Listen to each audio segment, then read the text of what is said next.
The New Testament reading is taken from St. Luke's Gospel. Someone in the crowd said to Jesus, "Teacher, tell my brother to divide the family inheritance with me." But he said to him, "Friend, who set me to be a judge or arbitrator over you?" And he said to them, "Take care. Be on your guard against all kinds of greed, for one's life does not consist in the abundance of possessions." Then he told them a parable. The land of a rich man produced abundantly. And he thought to himself, "What should I do? For I have no place to store my crops."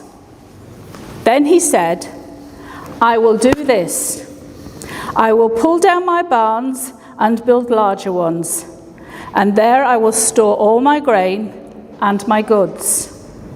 And I will say to my soul, 'Soul, you have ample goods laid up for many years.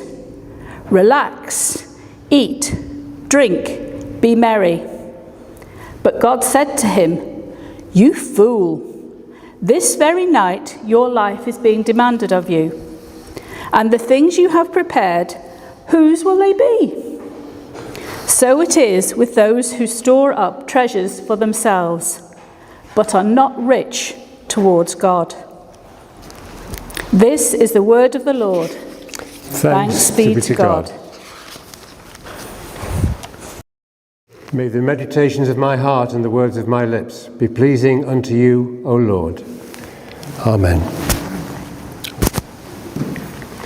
He says here, please sit down.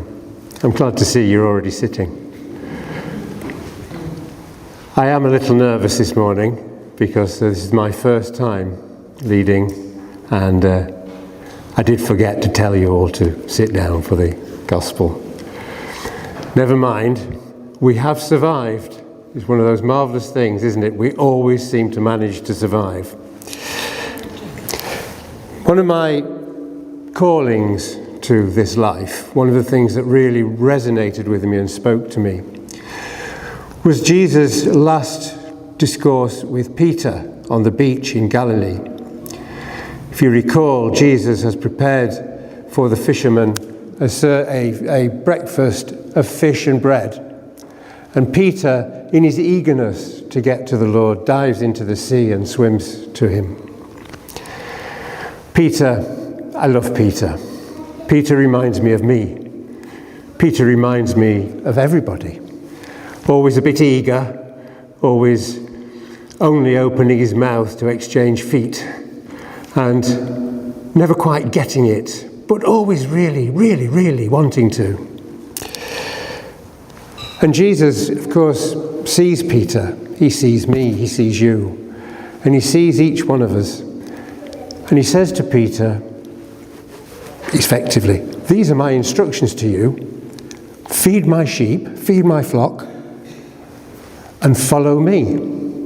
And to me, I always think of this as the lens of the beach. This is what Jesus says to all of us. Follow me, feed my flock.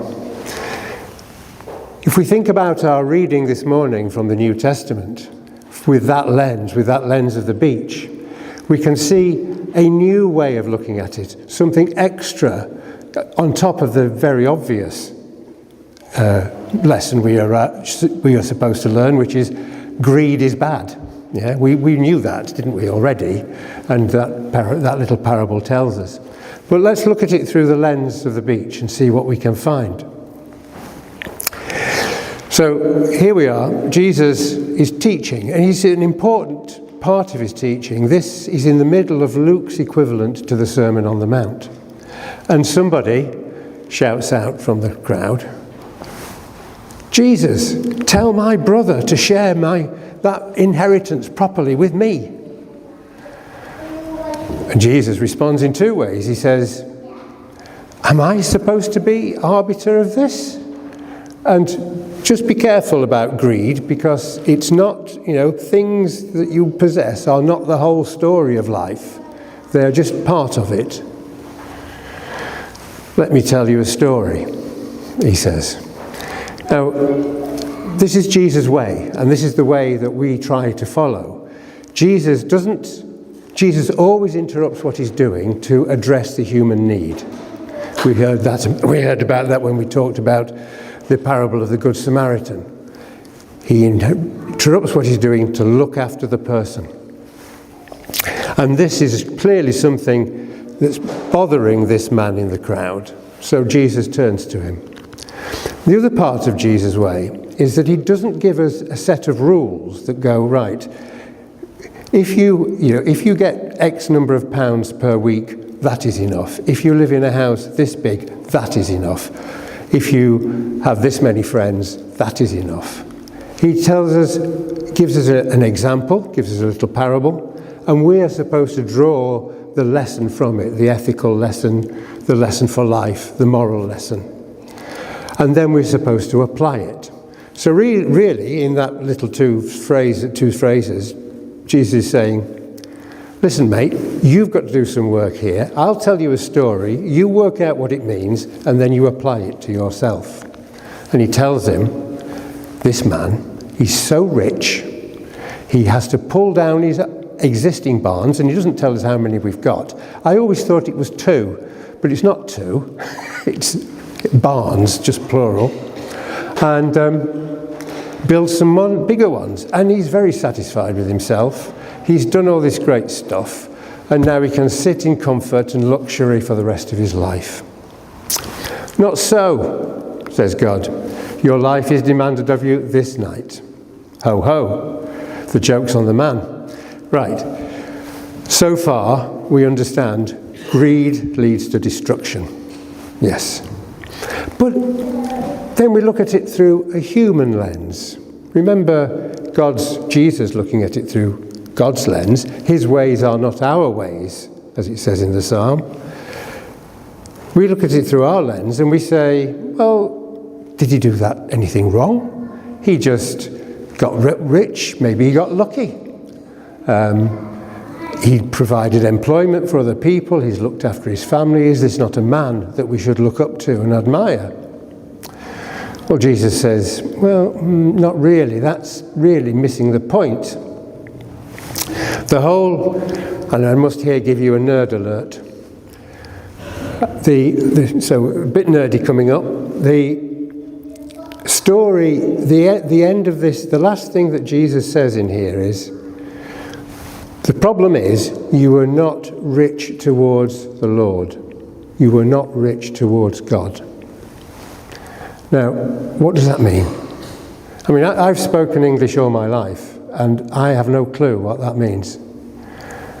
Rich toward God. What does that mean? No idea. So, back to the Greek.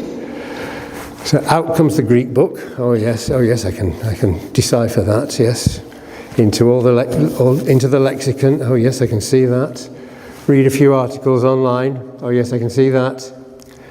And it seems that it's no clearer in Greek than it is in English. And that's because the English is basically a direct, literal translation of what the Greek words are.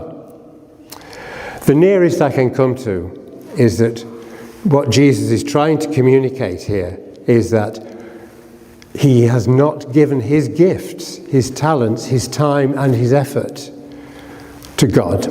As Jesus, if you remember the lens of the beach, Jesus is saying, follow my way. In Jesus' way, he has given his time, his attention, his love to humanity. That is the way that Jesus wants us to follow. That is what he's saying to the man. You've not done this. He's not saying, you're rich and that's bad. He's saying, you have not loved human beings. Now, out of love for human beings and love for his fellow man, you would have thought, would you not, that the rich man would have given of his excess. He would have thought, enough is enough. This one mansion is enough. One barn is enough. I'll give the rest to the poor, to the needy. I'll set up some kind of foundation. I'll do the Bill Gates thing. No. So that's what Jesus is complaining about, and that's what we should learn from this. So now, and that's Jesus' way, isn't it? Jesus says, Take this principle and you apply it. You apply it in your individual case. See the individual and deal with the individual. And we know that Jesus will go to the ends of the earth for one person. If we remember the discussion of God with Abraham, where Abraham pleads on behalf of this city to be destroyed, and says, well, if you found 50 people there that were godly, would you let the city off? Yes, says God. Well, what about 20? Yes. 10? Okay. 1? Well, yes. And we know that this is the way Jesus behaves. That's the way we should behave. Now, in the olden days, we as the church, so Christ is talking about giving talents and gifts to God. We as the church are the inheritors of God's mission on earth. And so in the olden days, the church was very much at the heart of doing good works, almsgiving, education, all sorts of great things that over the last 150 years or so, we've passed on, or the state has taken over responsibility for those things. And that's good. We should applaud that. That's great. That is a bit of a sign, in my view, of the world getting a little bit more like the kingdom and treating people properly. Maybe their motives are a bit mixed, but, we'll leave the Marxist critique of human nature to another day. But they've done this, and that's great. Does that mean that we should stop doing it as a church? No, absolutely not, because the problem with corporate giving or corporate entities like governments and like big corporations is that sooner or later they say, well, in order to make this fair, we need very strict rules. We need that person is in, that person is out. If this person has £23,526 in the bank, we'll give them some support. Oh, we won't give them any support. If they've got £23,525 in the bank, we will give them support. Or the other way round, you know what I mean, sorry, a bit confused. They produce those rules, they start thinking about return on investment. How many bums on seats, how many people am I going to help if I do this thing? And that creates its own level of unfairness. So we still need to see the individual and go to the last drop of effort to touch that individual. And that's where we can do a great thing and be godly, be as Christ wants us to be if we look through the lens of the beach. And so solve the conundrum of this little parable and that last phrase. We can see that this parable is missional. It tells us about mission. It tells us about ethics, what we should do with our money. It tells us about ourselves. It's pastoral. It tells us, you better be doing this. And so this is my message, is be godly, follow in his footsteps. That's what we are placed here on earth to do. Amen. Thanks be to God.